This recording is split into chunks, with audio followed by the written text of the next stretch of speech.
The porch. The snow came early that year, bringing crystalline flakes that can cover a heart, as the family fluttered away into the winds of the storm of white.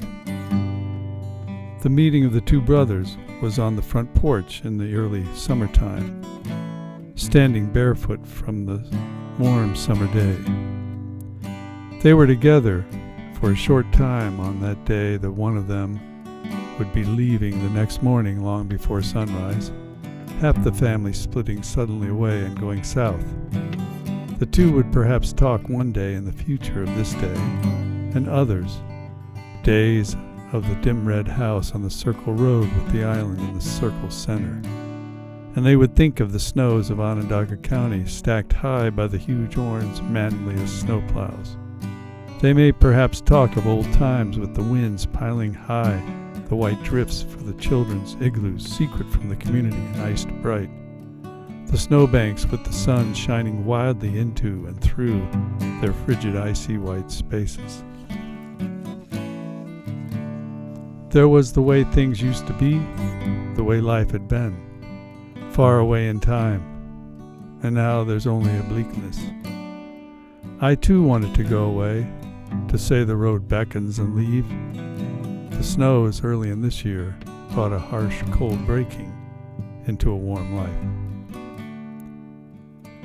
The snows had been vibrant that year, and their slow spring melting led the long and coming summer with its cool Canadian air of bright blue.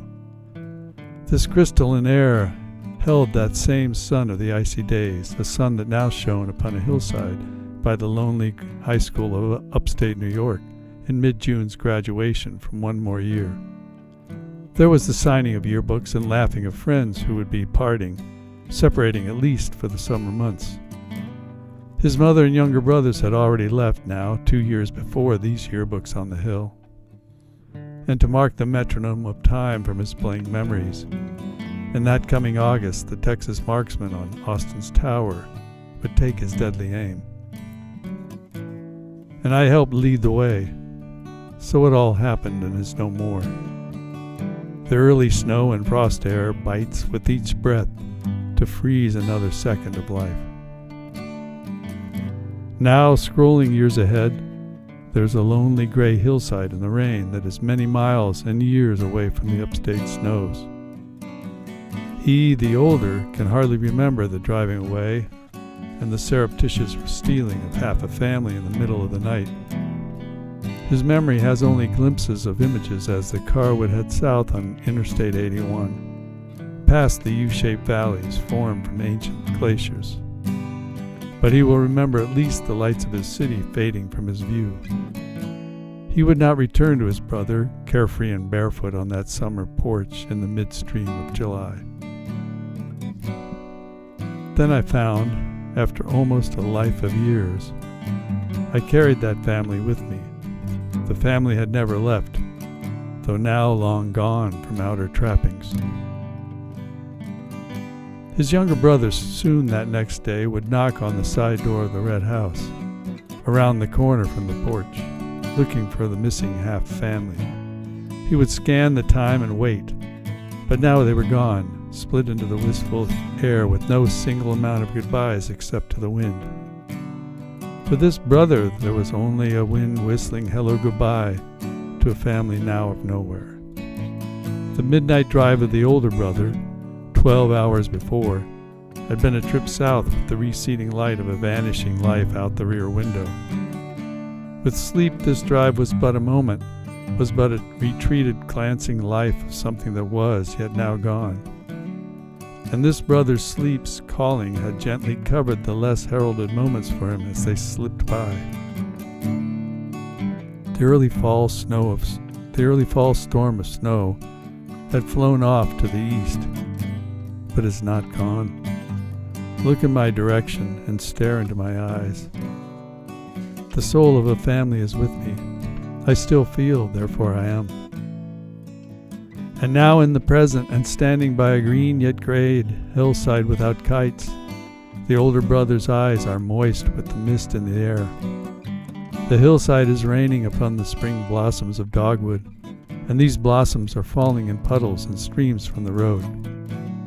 That blank time of splitting from half his family has stayed with him through all the years, and has been filled only with the likes of this gray-green hillside and these blurred clouds. Maybe he can imagine hands trying to touch across years, across uncountable moments, back to some children now of long ago. Stare into what you think is my soul, and look finely, for this may all be difficult to see. He sees his memories as wind-blown seeds floating upon a late spring gust, flying uninterrupted in some small creek that joins a larger run into a wider river that flows in some bay and then an ocean to be. These memories may then be lifted back into the clouds and rain once more, to be cast into new rivers of another life, again fleeing past into new decades that will themselves dissolve. Touch my hand, feel the empty lapse, the once was that is in my heart, and you'll see that the family is still here in the fall snow of October. And then, with a split in time, what had been a hardening of his heart began to warm just as the new spring begins melting winter snows. There was a dinner that night at the younger brother's house an hour drive north. His brother now had his own family, with children grown to teenagers, just as the brothers had been on that porch. The older had thought that he did not need these feelings of connections and family. To acknowledge an importance of family, he would have to admit the blurring of many wasted chances, a loss of sweeping years of life. He had held away from making a family of his own because of his own fears. Without a specific reason to do so, he drove the long way to his younger brother's new life, drove back up that road on which he had entered a long emotional sleep of hibernation.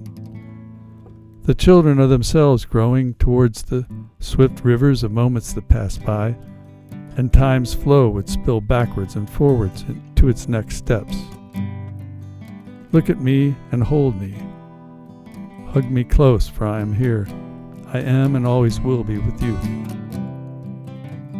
Where is this breeze of memory to be followed, and what road is it that can lead back to the porch of those meandering shifts of seasons? As if coming back to their time of long ago, the older brother stepped up onto a new porch, that new home of the younger brother, to a life he had been missing. He paused, then knocked upon the front door. A young girl, his niece, opened the door and welcomed him in. The two walked into the kitchen where the younger brother was making dinner. The brothers smiled together, new smiles, touched hands and hugged. And just in that small and brisk moment, the older was reconnected and ready for a birth of new feelings. He thought quickly back to that white fenced porch from many years back, and he began to find again the life he had left too quickly. Instead of goodbye, he now was saying hello.